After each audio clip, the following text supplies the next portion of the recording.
Bien, bonjour à toutes et à tous et bienvenue à France Éducation Internationale. Alors je vais dire quelques mots sur ce nouveau nom que vous avez découvert avec le programme de la Journée des experts.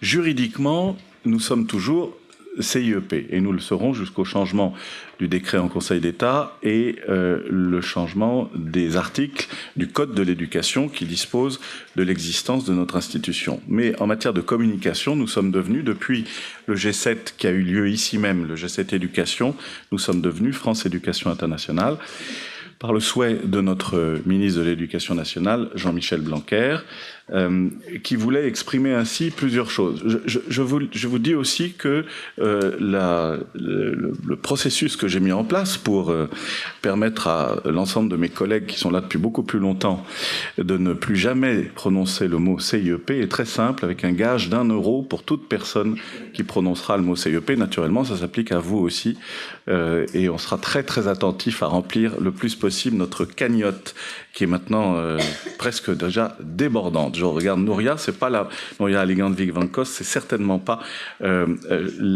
celle qui a le mieux rempli la cagnotte, puisqu'elle s'est déjà habituée à France Éducation Internationale. Pourquoi France Éducation Internationale ? Pour plusieurs raisons. La première, c'est que, évidemment, le nom de CIEP n'était pas extrêmement parlant, ne s'expliquait pas de lui-même, et était même, par bien des côtés, assez faux, dans la mesure où, vous êtes bien placé pour le savoir, ce centre est un centre d'application, d'une certaine manière.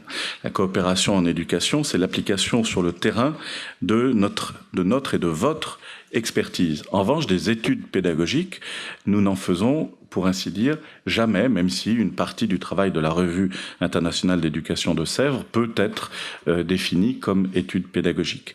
Donc on avait un nom qui était peu international, même s'il portait l'objectif international dans son acronyme. On avait un nom qui était peu compréhensible, notamment chez nos amis allophones, anglo-saxons, hispanophones, lusophones, enfin arabophones, etc. Et nous souhaitions en changer. Nous souhaitions aussi en changer parce que cette institution a de nouvelles missions qui lui ont été confiées par le ministre, et dont la principale est d'être l'opérateur ensemblier, pour le citer, de l'ensemble de la perspective internationale du ministère de l'Éducation nationale. Ça veut dire que à l'étranger, c'est cette maison que j'ai l'honneur de diriger qui est chargée de porter une sorte d'équipe de France de l'éducation. Alors, quand je dis de France, ça ne veut pas dire qu'on voudrait imposer un modèle français, qui d'ailleurs est discuté et discutable à d'autres pays, mais que l'on veut apporter l'ensemble de l'expertise que nous savons porter dans l'ensemble des opérateurs. Je salue évidemment Canopé, qui est ici ce matin, mais le CNED aussi, l'Institut des hautes études de l'éducation et de la formation, l'IH2EF, les académies et les DARIC, dont certains sont présents ici et que je salue évidemment, les GIP académiques, etc., etc. Et bien sûr, l'Inspection générale de l'éducation nationale, qui ne s'appelle plus Inspection générale de l'éducation nationale depuis hier, mais IGSR, comme vous le savez, avec une réforme assez historique au bout de 200 ans d'existence. Donc ce changement de nom, il exprime aussi ce changement de mission, qui est vraiment celle d'essayer de rompre avec cette spécificité française, qui n'est pas la meilleure, et qui est que nous partons très souvent en ordre dispersé, pas forcément d'ailleurs en concurrence, et au fond la concurrence peut être fructueuse, pas forcément en concurrence, mais certainement en ordre dispersé. Il fallait indiquer dans le nom, forger dans le nom, cette nouvelle ambition qui n'a rien d'impérialiste de la part de notre institution, bien sûr, mais qui permettra une lisibilité beaucoup plus forte de l'offre que nous pouvons avoir à l'étranger, comme le font la plupart de nos collègues, notamment européens. Alors ça implique aussi les multiplications de partenariats stratégiques Alors vous savez, quand j'étais ambassadeur et qu'on cherchait à nouer des partenariats stratégiques avec tel ou tel pays, c'était quand on avait très peu de choses à voir avec le pays, et donc on appelait ça partenariat stratégique parce que ça fait chic, et ça, enfin je le dis devant la représentante de la DGM, parce que ça fait chic et que on habille quelque chose qui a finalement peu de substance. C'est pas le cas des partenariats stratégiques que nous avons noués, notamment avec l'Institut français à Paris, mais aussi avec l'IFEF, qui est une composante de l'OIF que vous connaissez bien, avec l'AUF, avec naturellement l'AFD, même si c'est que je salue également, même si c'est un partenariat très particulier puisqu'on a une relation de bailleur à opérateur, etc., avec l'AEFE, avec la mission La Ligue française, etc., etc. Et tous ces partenariats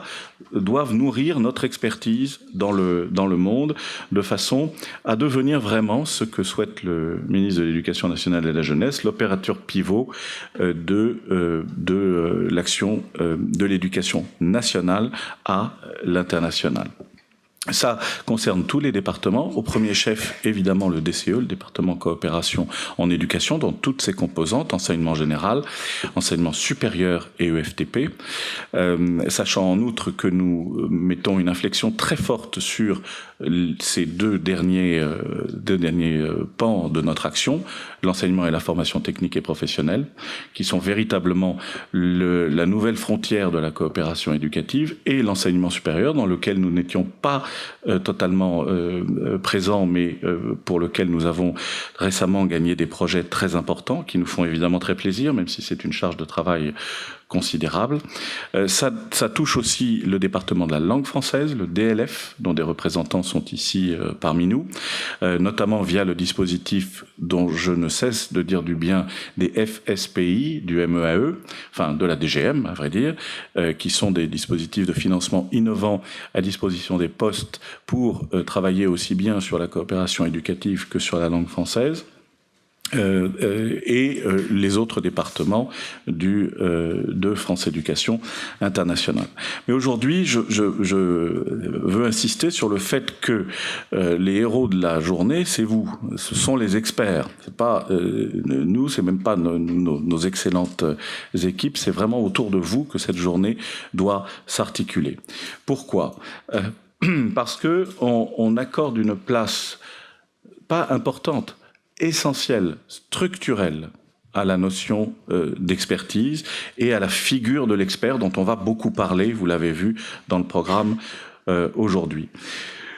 Nous publions les carnets de l'expertise, qui sont vraiment une publication, je trouve, très originale. C'est la première fois, au fond, qu'on interroge... Enfin, France Stratégie, qui est un peu mon ancienne maison, le fait aussi. Mais c'est la première fois que, dans le domaine de l'éducation, en tout cas, on interroge en profondeur le rôle et la figure de l'expert. On le fait également à travers notre projection en expertise à l'étranger. Vous savez que, alors par définition, ils ne sont pas là aujourd'hui, mais que nous avons certains experts qui sont, je salue l'arrivée de Carole Danville, nous avons certains experts qui sont en résidence à l'étranger, 3 en ce moment, en Azerbaïdjan, en Bosnie-Herzégovine et au Soudan, 3 pays où on considère que pour diverses raisons, il y a besoin d'avoir une présence sur la longue durée et sur place, mais ils sont aussi associés, et vous êtes associés, et vous constituez d'une certaine manière le socle de notre action. Sans vous, on ne pourrait évidemment pas assumer les tâches qui nous incombent et que la République nous a demandé d'assumer. Vous nous accompagnez, je dirais, à toutes les étapes du projet, depuis l'avant-projet, enfin depuis la réponse à un appel d'offres ou à une AMI, jusqu'à la fin du projet. Ça peut être, encore une fois, sur des longues durées, ça peut être aussi de façon perlée, et c'est pas moins intéressant, mais vous êtes absolument indispensable à la bonne conduite de notre action. Nous mobilisons évidemment un grand nombre d'experts français, les inspections, les GSR au premier chef, mais aussi, je l'ai cité tout à l'heure, l'IH2EF et les académies au premier chef. Mais nous mobilisons aussi, et de plus en plus, parce qu'il nous semble qu'une approche d'élabore pluriculturelle et pluri-experte est nécessaire dans les projets internationaux. Nous mobilisons beaucoup d'experts étrangers. Je voudrais saluer aujourd'hui nos amis du Maroc, de la Tunisie, du Bénin, si je ne me trompe pas, et de la Macédoine du Nord, parce que maintenant on peut dire, on n'est plus obligé de dire Harim, mais on peut enfin dire Macédoine du Nord, et on va beaucoup en parler aujourd'hui, notamment avec Bruno Curval. Je voudrais aussi attirer votre attention sur le fait que, même si on n'a pas l'impression que ça soit le cas, nous faisons un métier relativement dangereux. L'expertise en éducation est dangereuse pour la santé mentale d'abord parce que c'est très exigeant, mais surtout pour la santé tout court et pour notre sécurité. Nous intervenons, vous le savez, dans plus de 70 pays en coopération en éducation, dans plus de 170 du côté du département évaluation et certification, et il se trouve que le monde multipolaire, pour terminer par un hommage chiracien, que le monde multipolaire dans lequel on vit est un monde dangereux. Et nous avons en particulier cette année pris toute la mesure de cela au Soudan, au Niger, au Tchad, où était Emmanuel Baye il y a encore quelques jours, et qui n'est pas un pays, qui n'est pas un long fleuve tranquille, loin de là. Et nous savons de plus en plus que des pays jusqu'ici plus tranquilles peuvent soudain se transformer et devenir des pays où il est dangereux d'exercer, surtout quand on porte d'une certaine manière une appartenance nationale qui est celle d'un pays comme la France. Nous sommes, ça je veux vous en assurer, nous sommes extraordinairement sensibles, comme l'est Expertise France, comme l'est l'AUF, comme le sont toutes les organisations internationales, nous sommes extrêmement sensibles à la sécurité de nos experts, qu'ils soient résidents ou en mission ponctuelle à l'étranger. Nous mettons tout en œuvre pour limiter les risques. Nous avons un contrat avec une agence qui n'est pas une agence de sécurité, mais qui nous alerte en temps réel, presque aussi vite que le Quai d'Orsay, sur les dérives sécuritaires dans tout tel pays. Et nous suivons ça, y compris les week-ends d'ailleurs.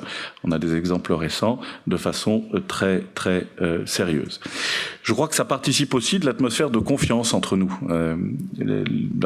Cette confiance, elle se construit d'abord par la complicité intellectuelle. C'est la base, c'est le socle. Surtout dans un ministère comme le nôtre, le ministère de l'Éducation nationale, où la chose intellectuelle a quand même et la réflexion ont quand même une position tout à fait particulière et éminente. Ça se construit sur la confiance, d'où la charte de l'expertise, que vous connaissez évidemment tous. Ça se construit sur les publications, celle de la RIES, beaucoup d'entre vous ont participé à la revue, mais aussi celle des carnets de l'expertise dont j'ai parlé tout à l'heure.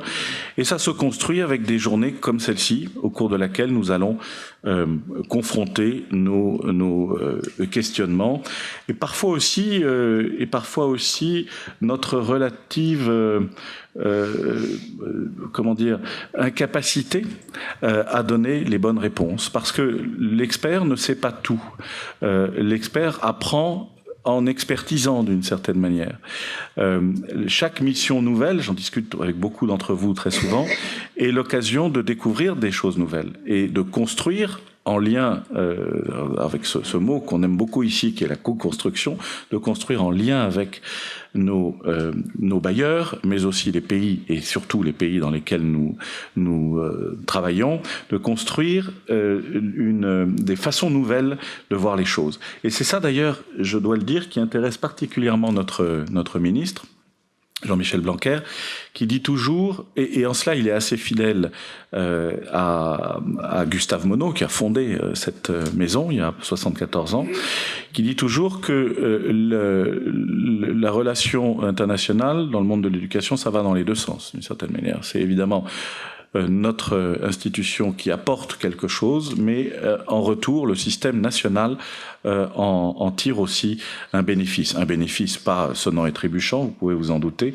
mais un bénéfice d'ordre intellectuel et réflexif. Alors aujourd'hui, je suis très content de ce programme qu'on a élaboré, que Nouria Ligand-Vinkos et son équipe a élaboré et dont on a beaucoup discuté. On va d'abord s'intéresser à ce qu'on a appelé, et vous verrez que c'est pas les mots ne sont pas innocents, l'art de piloter un projet. Je ne vais pas évidemment déflorer le sujet, c'est pas le lieu, mais si on l'a appelé ainsi, avec cette expression un peu surannée, l'art comme ars, c'est parce que l'on veut montrer qu'il s'agit vraiment de quelque chose qui est entre l'expertise scientifique et l'artisanat, d'une certaine manière. Et on est sur le terrain chaque fois à essayer à la fois d'apporter notre expertise, notre science, et en même temps de faire en sorte, avec des bouts de ficelle bien souvent, de construire des projets cohérents et surtout adaptés à la réalité concrète des pays dans lesquels on est amené à intervenir.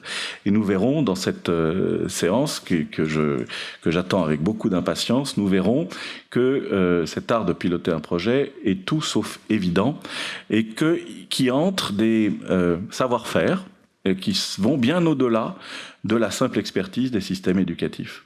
Des savoir-faire qui sont de l'ordre du politique, au bon sens du terme, si je puis dire, de la façon de savoir faire passer une conviction, sans brusquer, et en même temps en étant ferme sur ses bases.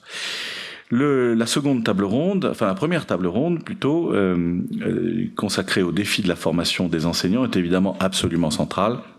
Nous en parlions avec notre ami et collègue de l'AUF il y a quelques instants, très impliqué dans le programme Apprendre de l'Agence universitaire de la francophonie. Je salue d'ailleurs le nouveau recteur de l'Agence universitaire de la francophonie, qui a aussi l'avantage de ne pas être un recteur français, ce que je trouve est un bon signal, et qui prendra ses fonctions en décembre. Le défi de la formation des enseignants, il est absolument immense. Les besoins sont considérables. Les besoins, non pas en nombre d'enseignants, quoique, mais les besoins en formation tout au long de la vie des enseignants. C'est valable dans tous les pays dans lesquels nous intervenons, mais à vrai dire, c'est très valable en France aussi. Vous savez qu'on est en pleine réforme de nos écoles supérieures du professorat, qui sont devenues des INSPE, et dans lesquelles la dimension internationale des parcours sera de plus en plus importante. Et c'est valable aussi dans notre réseau d'enseignement français à l'étranger, piloté par l'Agence pour l'enseignement français à l'étranger, qui est en train, sous la direction avisée d'Olivier Brochet, de penser complètement la formation continue des enseignants, le recrutement d'enseignants locaux, toutes actions qui sont indispensables à l'obtention, à remplir l'objectif du président de la République, qui, vous le savez, est de multiplier par 2 d'ici à 2030 le nombre d'élèves dans le réseau Largo Sensu français, et qui pose des tas de questions très importantes. Et puis, on aura un déjeuner, naturellement, parce qu'il faut bien de temps en temps tout de même se sustenter, et l'après-midi va être terrible, parce que on va avoir de façon concomitante 4 ateliers auxquels j'aimerais assister tous les 4, ce qui va me poser un réel problème, et je pense à beaucoup d'entre vous aussi, sur la formation en EFTP dans les pays en développement. Et il est évident que l'enseignement de la formation technique et professionnelle chez nous, plus que dans d'autres pays européens, et en Afrique subsaharienne, plus que dans beaucoup d'autres pays, est essentiel si l'on veut fournir des emplois et des bons emplois à nos filles et à nos garçons. L'atelier numéro 2 sera consacré au fond, l'interculturel et le rôle de l'expert par essence dans un milieu interculturel. Le troisième atelier, qui est absolument passionnant aussi, va s'intéresser à la reconnaissance, aux résultats d'apprentissage dans le cadre du processus de Bologne. Et objectivement, on le voit bien, et là aussi j'en discute souvent avec vous, on le voit bien, les universités, notamment en Afrique, mais pas seulement, sont en train à très grande vitesse de s'intégrer dans le processus de Bologne, parfois même plus vite que nos universités françaises ne l'ont fait ou ne sont en train de le faire. Donc c'est des enjeux passionnants pour nous tous. Et enfin, le quatrième atelier sera vraiment centré sur ce que nous appelons dans notre horrible jargon le FLE, le français langue étrangère, qui commence, je crois, véritablement, on parlait hier soir avec le professeur Jean-Marie de Quetel des sciences de l'éducation et de leur position complexe en France. Le français langue étrangère, c'est pareil, il y a toujours eu une espèce de, je dirais presque de dédain des vrais spécialistes du français et donc de la littérature pour le français langue étrangère. C'est en train de changer et on voit même que le français langue étrangère infuse au sein de l'enseignement du français général des pratiques, des façons de faire qui sont extrêmement précieuses, y compris dans notre pays, dans des établissements où la diversité culturelle, la multiculturalité est une réalité évidente. Maintenant, quand on est dans certains établissements avec des locuteurs de 20 ou 25 langues différentes, eh ben on est dans une problématique. Ça a beau être dans un collège français de France, dans un département français ou ultramarin, on est dans une problématique de français langue étrangère et je me félicite que nous soyons très impliqués dans la création de cette nouvelle revue. C'est toujours un moment extraordinaire, la création d'une revue qui s'appelle Francophonie et Innovation à l'université. Voilà, je n'ai que trop parlé.